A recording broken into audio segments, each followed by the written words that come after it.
Hello nurses. आज जो हम लोग शुरू करने वाले हैं वो है mental health nursing. Mental health nursing और ये जो मेंटल हेल्थ नर्सिंग है ये हम लोग डिस्कस करने वाले हैं जीएनएम के सिलेबस के अकॉर्डिंग। और जीएनएम का जो आईएनसी का सिलेबस है उसके अकॉर्डिंग हम लोग डिस्कस करने वाले हैं। तो सबसे पहले हम लोग आईएनसी का सिलेबस एक बार देख लेते हैं कि सिलेबस कैसा है आईएनसी का। तो अगर मैं यहाँ पे सिलेबस देखूँ आईएनसी का, तो आईएनसी के अकॉर्डिंग जो मेंटल हेल्थ नर्सिंग है इसके हम लोगों को टोटल कितने यूनिट पढ़ने हैं। इसके हम लोग को टोटल 9 यूनिट पढ़ने हैं। और 9 यूनिट में जो सबसे पहला यूनिट है हम लोगों का वो यूनिट है इंट्रोडक्शन। और इंट्रोडक्शन में टोटल 6 टॉपिक्स हैं। और 6 टॉपिक्स में क्या क्या टॉपिक्स है? Concept of mental health nursing and mental illness, misconception, principle और डेफिनेशन, फिर रिव्यू ऑफ डिफेंस मैकेनिज्म और फिर है मेंटल हेल्थ टीम। ठीक है, तो अब हम लोग जो है ये इसको एक एक टॉपिक वाइज कवर करेंगे। यूट्यूब पे ऐसे बहुत सारे वीडियोज़ हैं जो कि रैंडमली वीडियोज़ डले हुए हैं और लोग देखते भी हैं, पर जब मेरे अकॉर्डिंग जब मैं पढ़ना चाहता था और मैं चाहता था कि मैं सिलेबस के अकॉर्डिंग पढ़ाई करूं, तो ये दिक्कत आ रही थी कि सिलेबस के अकॉर्डिंग किसी ने वीडियो नहीं डाल रखा और जीएनएम के लिए तो बहुत ही कम वीडियोज़ हैं। तो इसलिए मैंने ये शुरू किया है कि जो जीएनएम के बच्चे हैं उनको अच्छे से पढ़ाई हो सके और सिलेबस के अकॉर्डिंग एक एक टॉपिक उनका कवर होता जाए। तो अगर हम यहाँ पे देखें तो सिलेबस के अकॉर्डिंग जो पहला टॉपिक है हमारा, पहला चैप्टर है हमारा वो है इंट्रोडक्शन। और इसमें जो 6 टॉपिक्स हैं वो भी यहाँ पे दिए हुए हैं। Total 6 topics, concept of mental health nursing, mental illness, और फिर आ जाता है कि misconception, principle, definition, defence mechanism और मेंटल हेल्थ टीम। तो ये टॉपिक जो है इसके अंदर कुछ सब टॉपिक्स भी हैं। सबसे पहला जो है पहला ही चैप्टर, ये बहुत बड़ा टॉपिक है। और अगर हम पहले टॉपिक की बात करें तो जो पहला टॉपिक है हमारा इसमें है मेंटल हेल्थ और फिर मेंटल इलनेस। और इसको हम लोग कैसे डिस्कस करने वाले हैं, इसमें जो सब टॉपिक्स हैं उसको मैं अभी यहीं पे क्लियर कर देता हूँ तो चैप्टर पढ़ने में आपको आसानी होगी। और ऐसा कुछ नहीं लगेगा कि ये टॉपिक कहाँ से पढ़ने लगे, ये तो सिलेबस में ही नहीं है। तो इससे बचने के लिए हम पहले ही क्लियर कर लेते हैं कि जो मेंटल हेल्थ है इसके हम लोग पढ़ने वाले हैं सब टॉपिक्स और मेंटल इलनेस के सब टॉपिक्स पढ़ने वाले हैं। तो मेंटल हेल्थ के बारे में हम लोग क्या पढ़ने वाले हैं? पहले मेंटल हेल्थ का हम लोग डेफिनेशन पढ़ने वाले हैं। इसको थोड़ा छोटा कर लिया जाए। डेफिनेशन पढ़ने वाले हैं, फिर हम लोग इसके क्राइटेरिया पढ़ने वाले हैं और फिर मेंटल हेल्थ के हम लोग इंडिकेशन पढ़ने वाले हैं। ठीक है, इंडिकेशन या फिर इंडिकेटर्स बोला जाएगा, यहाँ पे इंडिकेशन गलत वर्ड हो गया। तो हम लोग पढ़ने वाले हैं इसके इंडिकेटर्स। और सेम इसी तरह हम लोग मेंटल इलनेस के भी पढ़ने वाले हैं। सबसे पहले डेफिनेशन पढ़ने वाले हैं, फिर हम लोग क्राइटेरिया पढ़ने वाले हैं और फिर हम लोग इंडिकेटर्स पढ़ने वाले हैं। और एक और टॉपिक है जो कि है कैरेक्टरिस्टिक्स। कैरेक्टरिस्टिक्स में हम लोग क्या करेंगे कि मेंटल हेल्थ और मेंटल इलनेस के बीच में कंपैरिजन करने वाले हैं कि मेंटल हेल्थ और मेंटल इलनेस को हम लोग कैसे कैरेक्टराइज कर सकते हैं। कौन कौन सी चीज़ें हैं जो कि मेंटल हेल्थ में आती है, जो मेंटली हेल्दी पर्सन होता है वो करता है, और कौन कौन सी चीज़ें मेंटली इल पेशेंट करते हैं। ठीक है, तो ये हम लोग इतने सब टॉपिक्स जो है हमारे वो पहले टॉपिक्स में है, पहले टॉपिक में। तो बुक में भी इसी अकॉर्डिंग दिया हुआ है जैसा कि मैंने देखा है। तो सबसे पहले अगर हम देखें तो concept of mental health and mental illness यहाँ पे आपको दिख रहा होगा। और इसके फिर सब टॉपिक्स में सबसे पहला आ जाता है डेफिनेशन ऑफ मेंटल हेल्थ, फिर इसके बाद आता है क्राइटेरिया ऑफ मेंटल हेल्थ, और फिर इसके बाद आता है इंडिकेटर्स ऑफ मेंटल हेल्थ। और इसके बाद फिर अगर आप नेक्स्ट टॉपिक देखें तो यहाँ फिर आता है डेफिनेशन ऑफ मेंटल इलनेस, फिर क्राइटेरिया फॉर मेंटल इलनेस, और फिर इंडिकेटर्स ऑफ मेंटल इलनेस, फिर इसके बाद characteristics of mentally healthy and mentally ill individual. तो इस अकॉर्डिंग है। और इसके बाद फिर हमारा नेक्स्ट टॉपिक से जिसका आप देख सकते हैं एक बार, तो एक बार आपको चैप्टर का ओवरव्यू मिल जाएगा कि misconception related to mental illness हो गया। उसके बाद फिर आ गया यहाँ पे principle of mental health and nursing. और फिर इसके ये एक अच्छा खासा बड़ा टॉपिक है प्रिंसिपल, पर इतना बड़ा लगता है पर उतना ही ज़्यादा बड़ा है नहीं। फिर इसका हम देखें तो फिर definitions and terms used in psychiatry, ये काफ़ी इंटरेस्टिंग लगेगा क्योंकि ये जो टर्म्स है ये आपको पूरे साइकेट्री के अंदर हेल्प करने वाले हैं। और आगे सिर्फ टर्म्स आ जाएंगे तो फिर समझ में नहीं आएगा, तो यहाँ पे बेटर है कि डेफिनेशंस को आप अच्छे से समझ लें। और फिर आएगा रिव्यू ऑफ डिफेंस मैकेनिज्म, क्योंकि हम लोग डिफेंस मैकेनिज्म पहले ही फर्स्ट ईयर में पढ़ चुके हैं। तो इस चैप्टर यहाँ पे सिर्फ हम लोग उसका रिव्यू देखने वाले हैं, एक ओवरव्यू देखने वाले हैं कि हाँ ये क्या होता है, एक तरह से रिवीजन हो जाएगा। और फिर इसके बाद जो है लास्ट टॉपिक वो है मेंटल हेल्थ टीम और मल्टीडिसिप्लिनरी टीम। ठीक है, तो ये भी एक अच्छा टॉपिक है। और उसके बाद अगर हम शुरू यहाँ पे फिर क्वेश्चंस वगैरह भी हैं, आप चाहें तो इसको सॉल्व कर सकते हैं, और अगर आप कमेंट करेंगे तो मैं इसका सॉल्यूशन भी इसके सॉल्यूशन पे भी वीडियो बना दूंगा। पर फिलहाल तो हम लोग शुरू करते हैं पहला टॉपिक। और हम लोग जो करेंगे कि ज़्यादा बड़े बड़े हमारे वीडियोज़ नहीं आएंगे, जो वीडियोज़ होंगे वो काफ़ी छोटे छोटे आएंगे, ताकि देखने में किसी को दिक्कत ना हो। मैंने वन शॉट वीडियो भी बनाया है, पर लोग मैंने जो जनरली देखा है कि लोग वन शॉट वीडियो देखना एग्ज़ाम के टाइम में प्रेफर कर सकते हैं, और नॉर्मली जो कॉलेज जाते हैं उनके पास इतना टाइम भी नहीं होता कि वो वन शॉट वीडियो देखें एक एक दो दो घंटे का। और मेंटल हेल्थ ऐसी चीज़ है कि समझने में भी थोड़ा दिक्कत होती है, तो छोटे छोटे वीडियोज़ और एक एक टॉपिक को समझना ही ज़्यादा आसान लगता है। तो आज जो हम लोग वीडियो बनाने वाले हैं वो पहले उसको मतलब कि पहले टॉपिक पे वीडियो बनाने वाले हैं। तो आइए और शुरू करते हैं। आप भी कॉपी पेन ले सकते हैं, और अगर आपके पास बुक है तो आप उसमें मार्किंग भी कर सकते हैं, तो पढ़ने में आसानी होगी। तो जो सबसे पहले है वो हेल्थ का डेफिनेशन दिया हुआ है कि health is a state of complete physical, mental and social wellbeing and not merely the absence of disease. तो ये डेफिनेशन आप पहले भी बहुत सारे फर्स्ट ईयर में भी पढ़ चुके हैं, इसको समझाने की बहुत ज़्यादा ज़रूरत तो है नहीं। पर सीधी सीधी बात है कि जो हेल्थ है उसका मतलब सिर्फ ये नहीं होता कि हम बीमार नहीं हैं, और हेल्दी का मतलब होना ये होता है कि हम जो हमारा सोशल मेंटल और फिज़िकल जो हमारे आयाम है, या फिर जो हमारा इसको वेलबींग होना चाहिए। सिर्फ दवाई मतलब बीमारियों के नहीं होने से ही कोई हेल्दी नहीं हो जाता। और इसमें एक जो चीज़ है ये है मेंटल। ठीक है, तो ये काफ़ी इंपॉर्टेंट चीज़ है, क्योंकि जो हमारा पूरा जो सब्जेक्ट है वो इसी के बेस पे है कि मेंटली हेल्दी होना है। और इसका अगला पॉइंट भी यही है कि mental health is an integral and essential component of the health. ठीक, और it is foundation for both individual wellbeing and effective functioning in the community. तो कम्युनिटी के इफ़ेक्टिव फंक्शनिंग के लिए और एक इंसान के फंक्शनिंग के लिए, दोनों के लिए ही मेंटल हेल्थ होना बहुत ही ज़्यादा ज़रूरी है। और वर्ल्ड हेल्थ ऑर्गेनाइजेशन ने भी ये कहा है कि there is no health without mental health. तो मेंटल हेल्थ के विदाउट कोई हेल्थ नहीं हो सकता। ठीक है, और mental health is a basic human right which is crucial to personal, community and socio economic development.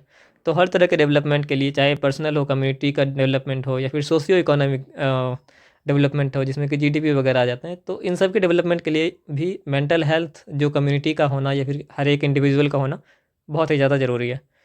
तो इसी के बाद हमारा पहला टॉपिक आ जाता है एएनसी के अकॉर्डिंग, जो कि है concept of mental health and mental illness. तो जो मेंटल हेल्थ होता है वो क्या होता है, इसके कॉन्सेप्ट को हम लोग यहाँ पे जानने वाले हैं। ठीक है, और फिर इसके बाद हम लोग जानने वाले हैं कि मेंटल इलनेस क्या होता है, इसके यहाँ पे दिए हुए। तो सबसे पहले अगर हम कॉन्सेप्ट को जाने मेंटल हेल्थ के, तो यहाँ पे आप देख सकते हैं मैंने मार्किंग भी की है, मैं पढ़ाई कर रहा था पहले इसको ताकि अच्छे से आप लोगों को समझा सकूँ।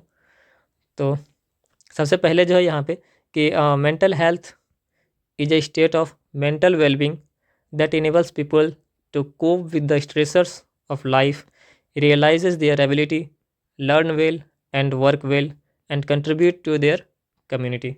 तो मेंटल हेल्थ क्या होता है, एक ऐसा स्टेट होता है मेंटल जो हमारे माइंड का एक ऐसा स्टेट होता है जहाँ पे कि जो पीपल होते हैं वो अपने स्ट्रेसर्स, जो उनके लाइफ में जो परेशानियाँ या फिर जो ऐसी चीज़ें होती है जिससे उनके स्ट्रेस होने लगता है, तो उनसे वो कोप कर सकते हैं, यानी कि उनसे डील कर सकते हैं, अपनी एबिलिटीज़ को पहचान सकते हैं कि वो क्या हैं, मतलब उनकी अच्छाइयाँ क्या है, उनकी बुराइयाँ क्या है उनके, और फिर वो अच्छे से सीख सकते हैं, अच्छे से काम कर सकते हैं, अपनी कम्युनिटी में कंट्रीब्यूट कर सकते हैं। तो ये जो स्टेट होती है इसको हम लोग एक तरह से मेंटल हेल्थ बोलते हैं। ठीक है, it is related to promotion of mental wellbeing, prevention of mental disorder, treatment and rehabilitation of the people affected by mental disorders.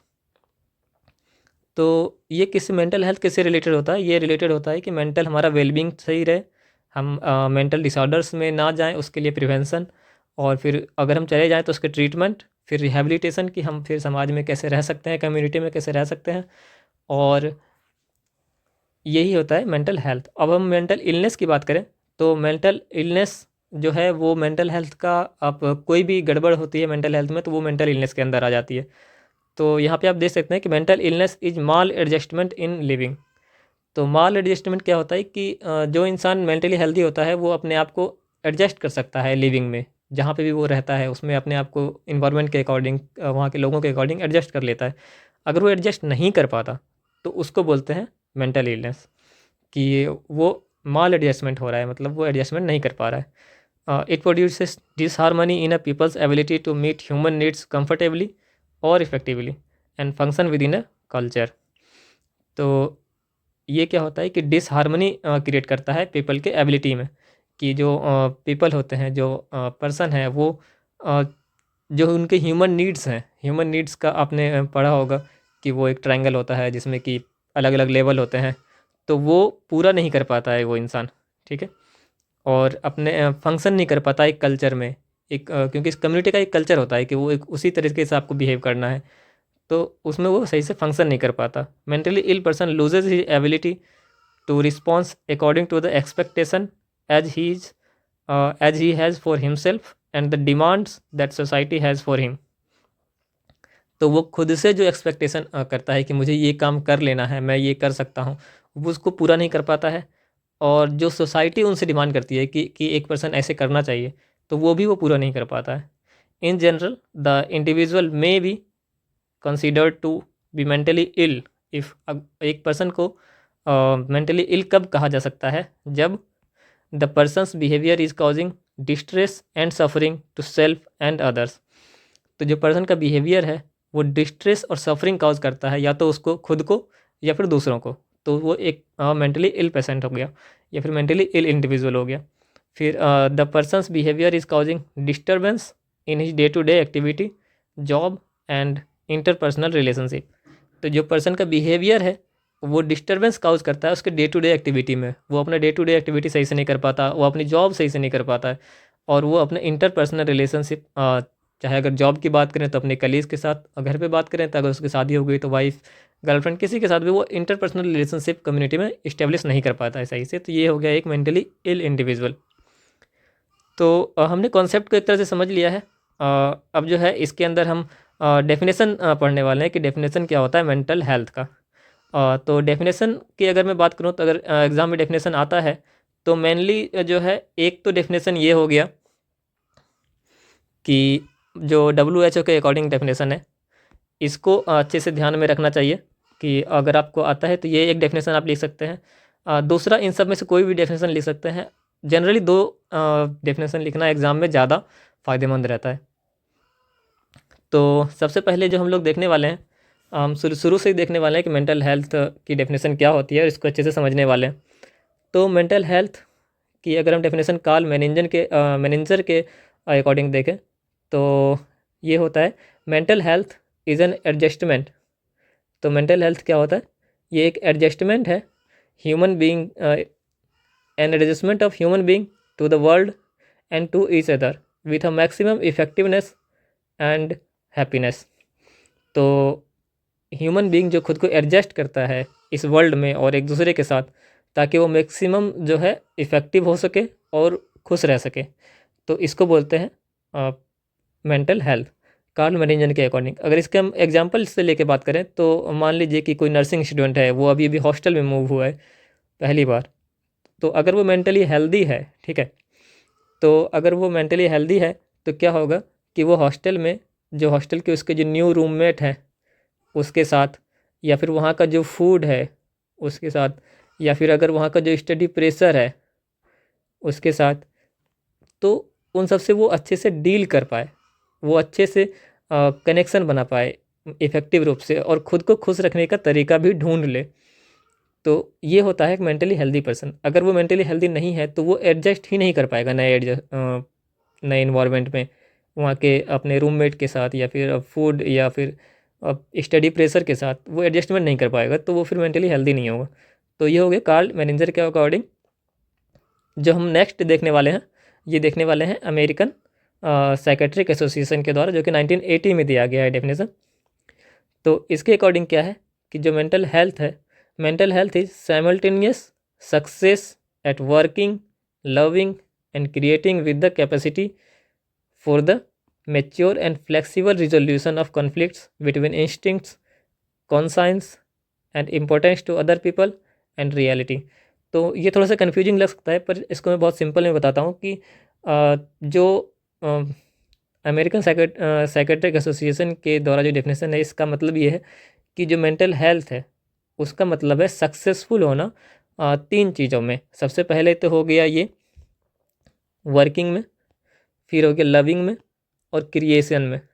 तो इन चीज़ों में जो क्रिएटिविटी है और लविंग है, जो वर्किंग है, इन सब में सक्सेसफुल होना with the capacity for mature and flexible resolution, mature and flexible resolution of conflicts.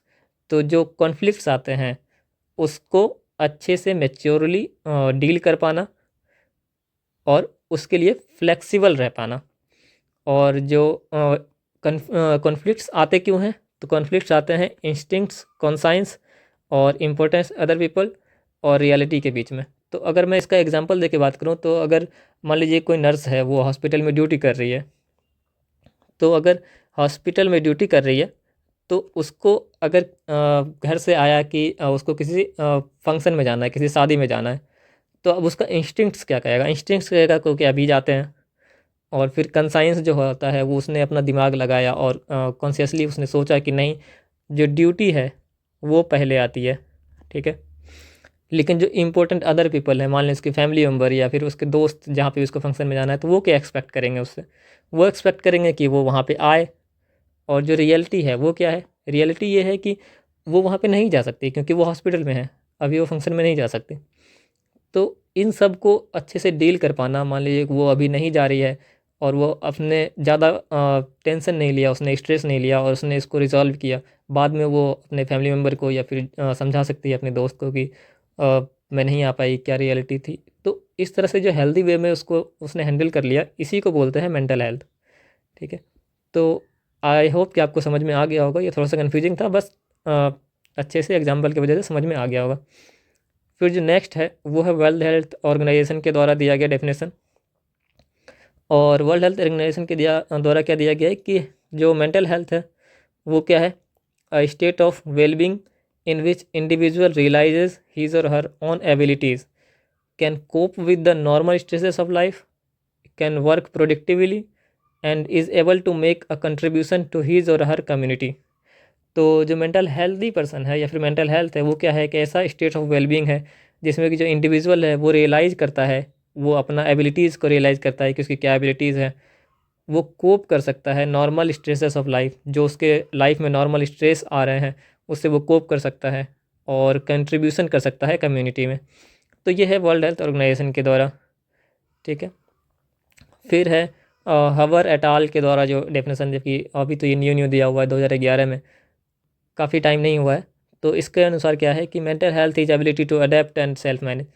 ये बहुत ही सिंपल डेफिनेशन है, आप चाहें तो इसको भी याद रख सकते हैं कि ये एबिलिटी टू अडेप्ट, कहीं पे भी जाके हम उस सिचुएशन के अकॉर्डिंग अडेप्ट हो सकते हैं और सेल्फ मैनेज कर सकते हैं, खुद को मैनेज कर सकते हैं। तो इसके बाद एक mental health would include not only absence of diagnostic levels. Diagnostic levels मतलब किसी को हमने लेवल लगा दिया कि इसको डिप्रेशन है, इसको मैनिया है, आगे हम लोग पढ़ने वाले हैं। तो उस तरह के लेवल्स का नहीं होना या फिर schizophrenia, obsessive compulsive disorder, OCD, ये सब का नहीं होना ही नहीं है। मेंटल हेल्थ का मतलब होता है ability to cope with the stressors of daily living, freedom and anxiety and generally positive outlook towards the life, vicissitudes and cope with those. Vicissitudes का मतलब होता है अप्स एंड डाउन्स जो लाइफ में आती है, उसको हम बोलते हैं वेसिसिटीज़, वेसिसिटीज़। तो उससे कोप करना और उससे डील कर पाना ही मेंटल हेल्थ होता है। फिर अगर हम देखते हैं क्राइटेरिया फॉर मेंटल हेल्थ, और फिर है इंडिकेटर्स ऑफ मेंटल हेल्थ। तो एक कॉमन क्वेश्चन ये आता है कि क्राइटेरिया और इंडिकेटर में अंतर क्या होता है, क्योंकि अगर आप देखेंगे तो जो पॉइंट्स हैं वो नॉर्मली सेम ही रहते हैं दोनों में। जैसे इसमें है एबिलिटी टू एक्सेप्ट सेल्फ, इसमें है पॉजिटिव एटीट्यूड टुवर्ड्स सेल्फ। तो लोग अक्सर कन्फ्यूज़ हो जाते हैं कि इन दोनों में अंतर क्या है। तो मैं एक सिंपल एग्जांपल से आपको बताता हूँ कि इन दोनों में क्या अंतर है। तो अगर हम एक एग्जांपल लेते हैं, जैसे मान लीजिए कि किसी इंसान को ड्राइविंग लाइसेंस बनवाना है, ठीक है, ड्राइविंग लाइसेंस बनवाना है, ठीक है। तो अगर उसको ड्राइविंग लाइसेंस बनवाना है तो इसमें दो चीज़ें होंगी। पहले होगी क्राइटेरिया और फिर होगा इंडिकेटर्स। तो क्राइटेरिया में क्या होगा कि उसका एज जो है वो 18 ईयर्स से ऊपर होना चाहिए, उसकी आई साइट जो है वो सही होनी चाहिए, और उसको जो है ड्राइविंग आनी चाहिए। तो ये हो गया उसका क्राइटेरिया कि ड्राइविंग लाइसेंस बनाने के लिए ये क्राइटेरिया होता है। और फिर इंडिकेटर्स क्या होगा कि जो ड्राइविंग लाइसेंस वाले हैं वो खुद उसको ड्राइविंग करवा के देखेंगे कि वो सही से ट्रैफिक सिग्नल को फॉलो कर रहा है कि नहीं, और सही से यानी कि गुड ड्राइवर है कि नहीं। तो आपको शायद समझ में आ गया होगा कि क्राइटेरिया का मतलब होता है कि ये सारी चीज़ें होनी चाहिए, और इंडिकेटर्स का मतलब होता है कि वो चीज़ें वो कर रहा है कि नहीं कर रहा है, ठीक है। तो ये हो गया क्राइटेरिया और इंडिकेटर्स में अंतर। तो सबसे पहले हम लोग देखने वाले हैं क्राइटेरिया। क्राइटेरिया में हम देखने वाले हैं सबसे पहले एबिलिटी टू एक्सेप्ट सेल्फ। तो एबिलिटी टू एक्सेप्ट सेल्फ में क्या है, a mentally healthy individual feels comfortable about himself, he feels reasonably secure and adequately accept his shortcomings, he also feels worthwhile and important। मतलब कि उसको खुद के बारे में पता है, उसको अपनी खुद की जो एबिलिटीज़ है, उनकी स्ट्रेंथ है, वीकनेसेस हैं, उसके बारे में उसको पता है, वो उसको लेके कंफर्टेबल है, सिक्योर है, और जो भी उसकी लाइफ में शॉर्ट कमिंग्स आती हैं वो इसके एक्सेप्ट, मतलब शॉर्ट कमिंग्स का मतलब हुआ कि जो प्रॉब्लम्स आते हैं उसको वो एक्सेप्ट करता है और अपने आप को वर्थ वाइल मानता है। ऐसा नहीं मानता कि मैं कुछ हूँ ही नहीं दुनिया में, इस तरह की चीज़ें नहीं होती है, वो खुद को एक्सेप्ट करता है। फिर होता है पॉजिटिव सेल्फ रिस्पेक्ट। जो पॉजिटिव सेल्फ रिस्पेक्ट है इसमें क्या है कि mentally healthy individual has an objective view of self biased besides having the knowledge and acceptance of strength and limitations. तो वो जो है पॉजिटिव सेल्फ रिस्पेक्ट है उसको खुद के लिए, मतलब कि उस इंडिविजुअल को ऑब्जेक्टिव व्यू है खुद का। तो ऑब्जेक्टिव व्यू होना मतलब कि उसको पता है कि उसकी जो क्या मतलब कि कैसे समझा सकते हैं इसको कि उसकी क्या स्ट्रेंथ है, क्या वीकनेसेस हैं, ये फर्स्ट वाले पॉइंट में भी है।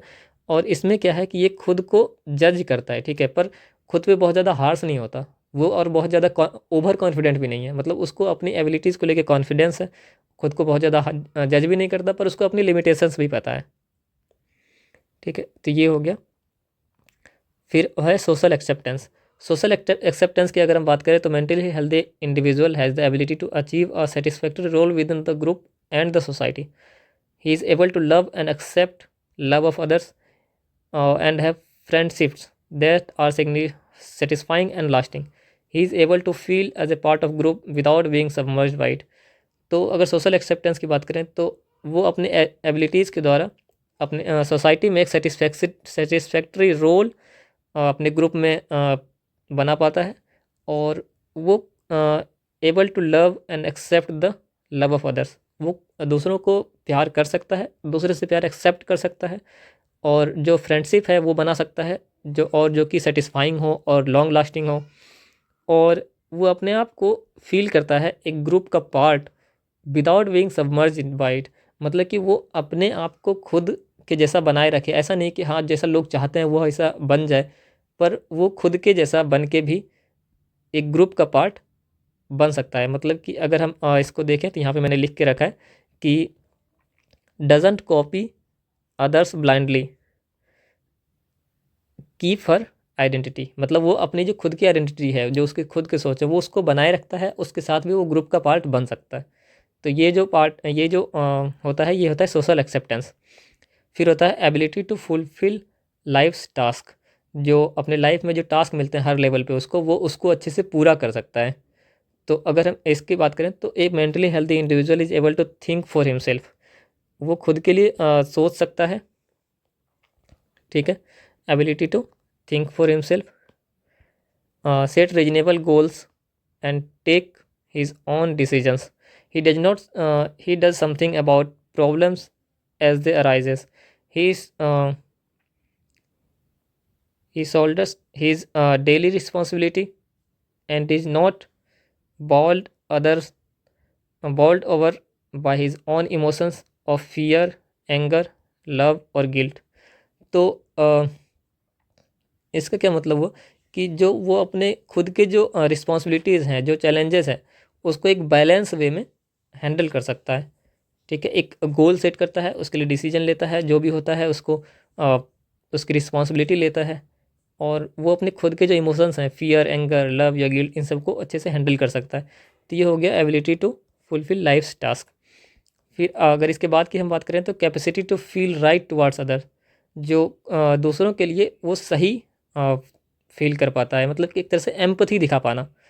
इस पूरे पॉइंट का यही मतलब है। अगर आप यहाँ पे देखें तो a mentally healthy individual shows understanding of others people's problem and motives, he enjoys good health and is able to exhibit sincere interest in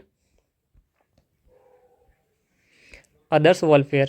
He takes responsibility for his neighbors and fellow members, has the capacity for empathy and social sensitivity, a respect and concern for the wants and needs of others. तो उसको दूसरे लोगों के बारे में पता है कि वो क्या करते हैं, क्या नहीं करते हैं, वो क्या चाहते हैं, क्या नहीं चाहते हैं, और वो खुद के जो है एम्पैथी और दूसरे लोगों को काइंडनेस के साथ ट्रीट करता है। तो ये हो गया हमारा point, capacity to feel right toward others, तो दूसरे के प्रति भी सही से बात कर, मतलब सही से फील कर पाना। फिर है efficiency in work and play. ये बहुत ही छोटा पॉइंट और सिंपल सा पॉइंट है कि mentally healthy individual achieves task associated with each level of development successfully. मतलब कि वो जिस भी लेवल पे है उसको अच्छे से अगर वो हॉस्पिटल में काम कर रहा है तो वो अच्छे से एक नर्सिंग केयर दे पाता है पेशेंट को, और अगर वो फिर उसके साथ जो बैलेंस बना पाता है कि वो उसके बाद फिर अगर उसने ड्यूटी कर लिया, उसके बाद वो अपने दोस्तों के साथ खेलने के लिए जा सकता है, थोड़ा घूमने के लिए जा सकता है, अपनी फैमिली के साथ भी टाइम, मतलब कि जिस लेवल पे है वो उस लेवल को अच्छे से मैनेज कर पाता है।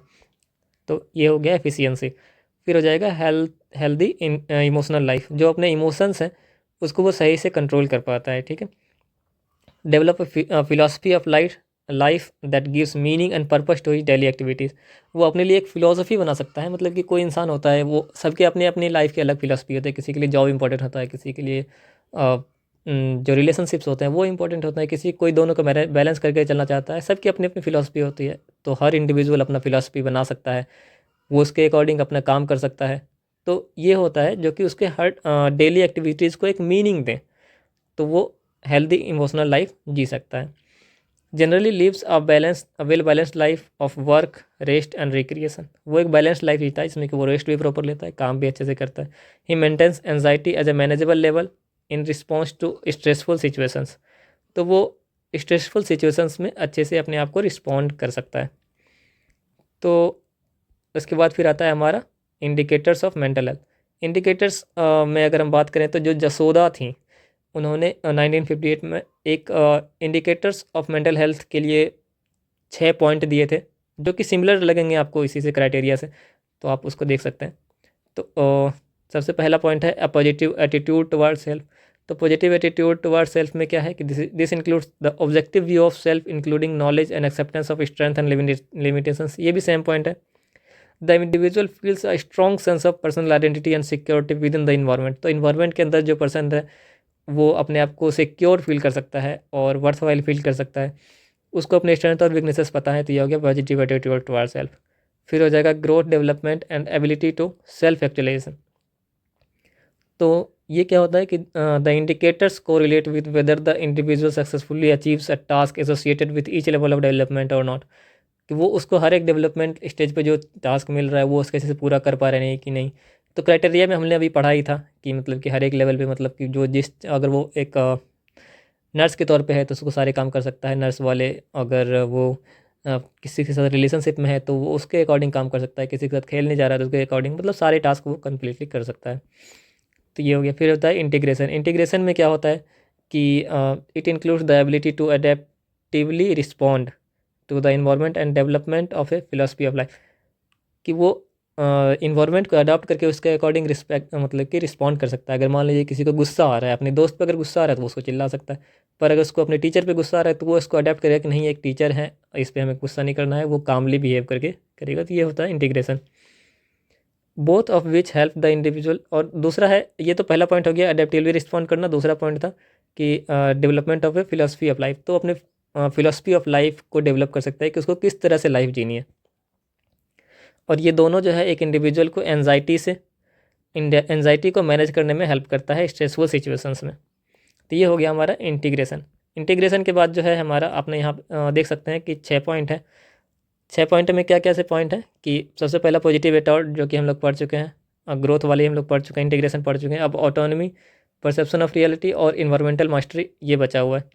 तो अगर हम ऑटोनॉमी की बात करें तो it refers to the individual's ability to perform, यानी कि जो है वो खुद के अकॉर्डिंग काम कर सकता है, कि मतलब सेल्फ वर्क कर सकता है। सेल्फ डायरेक्टेड मैनर, यहाँ पे आप देख सकते हैं कि सेल्फ डायरेक्टेड मैनर में काम कर सकता है, जहाँ पे कि इसको अपने चॉइसेस वो बनाता है और उसकी जो रिस्पॉन्सिबिलिटी है वो उसके आउटकम्स के वो उसको लेता है, कि अगर उसने कोई चॉइस लिया, अगर वो सही है तो वो उसकी रिस्पॉन्सिबिलिटी ले, अगर वो गलत है तो उसकी भी रिस्पॉन्सिबिलिटी ले कि हाँ मेरी वजह से मैंने गलत किया है और इसको मुझे सही करना है। तो ये होती है ऑटोनॉमी। फिर होता है perception of reality. Perception of reality का क्या मतलब है कि वो उसको रियलिटी अच्छे से पता है, ना कि उसका कोई डिस्टॉर्टेड वर्जन। तो उसको रियलिटी अच्छे से पता है, वो उसको एम्पैथी के साथ रह सकता है, सोशल सेंसिटिविटी उसके अंदर है, और एक रिस्पेक्ट है, respect and concern for the wants and needs of others. तो दूसरे लोग क्या चाहते हैं और उनकी क्या नीड्स हैं उसका उसे अच्छे से पता है, और उसके लिए उसको रिस्पेक्ट है, और वो उसको कंसर्न भी है कि सामने वाले को हम दुख ना दे दें। यानी कि अगर किसी पेशेंट की वो केयर कर रहा है तो उसको पता होना चाहिए कि पेशेंट को क्या चाहिए, कब उसको इमोशनल सपोर्ट चाहिए, कब उसको दवाई चाहिए, कब क्या चाहिए, तो उसके बारे में उसको पता है, और वो डिस्टॉर्टेड नहीं है रियलिटी को लेकर, उसको रियलिटी अच्छे से पता है। फिर होता है इन्वायरमेंटल मास्टरी। इन्वायरमेंटल मास्टरी क्या होता है? This is indicator suggest that the individual has achieved a satisfactory role within the group. तो इन्वायरमेंटल मास्टरी में कि एक ऐसा इंडिकेटर होता है जो कि ये दिखाता है कि इंडिविजुअल जो है उसने एक सेटिस्फैक्ट्री रोल एक ग्रुप में इस्टेब्लिश कर लिया है, सोसाइटी में या फिर इन्वायरमेंट में, और he is able to love and accept the love of others, कि वो इन्वायरमेंट को या फिर अपने जो कम्युनिटी है उसके लोगों को प्यार दे सकता है और उससे प्यार एक्सेप्ट कर सकता है। तो ये होता है कि इन्वायरमेंटल मास्टरी। तो आई थिंक कि वीडियो बहुत लंबा हो गया है और इसको हमें यहीं पे रोकना चाहिए। अगले जो पार्ट होगा उसमें हम लोग मेंटल इलनेस के बारे में डिस्कस करने वाले हैं, और मेंटल इलनेस में डिस्कस करने के बाद फिर हम नेक्स्ट टॉपिक पे जाएंगे, क्योंकि अभी लगभग आधे घंटे का वीडियो हो चुका है, तो इससे ज़्यादा करना सही नहीं रहेगा। तो मिलते हैं फिर अगले वीडियो में, जब हम लोग डिस्कस करने वाले हैं कि मेंटल इलनेस क्या होता है, क्योंकि आज हम लोगों ने मेंटल हेल्थ पूरी तरह से ख़त्म कर दिया है। तो अगर आपको ये वीडियो अच्छा लगा या फिर कहीं पे आपको कुछ सजेशन देना है तो आप कमेंट कर सकते हैं, और चैनल को सब्सक्राइब कर सकते हैं, और अपने ग्रुप में शेयर कर सकते हैं। अगर आपको पता है कि किसी को इसकी ज़रूरत है तो आप शेयर भी कर सकते हैं। अगर मुझसे कहीं गलती भी होती है और आपको कोई सजेशन देना है तो आप कमेंट कर सकते हैं। और आप इंस्टाग्राम पे भी मुझे फॉलो कर सकते हैं, क्योंकि और जैसे ही चैप्टर ख़त्म होगा मैं क्वेश्चंस वगैरह PYQs वगैरह इंस्टाग्राम पे डालूँगा। और एक और क्वेश्चन था, आप मुझे बता सकते हैं कि मुझे इंस्टाग्राम पे चैनल बनाना चाहिए या फिर एक मुझे व्हाट्सएप चैनल बनाना चाहिए, तो आप इसके लिए मुझे सजेशन दे सकते हैं। बाकी मिलते हैं। थैंक यू आपको यहाँ तक देखने के लिए। धन्यवाद।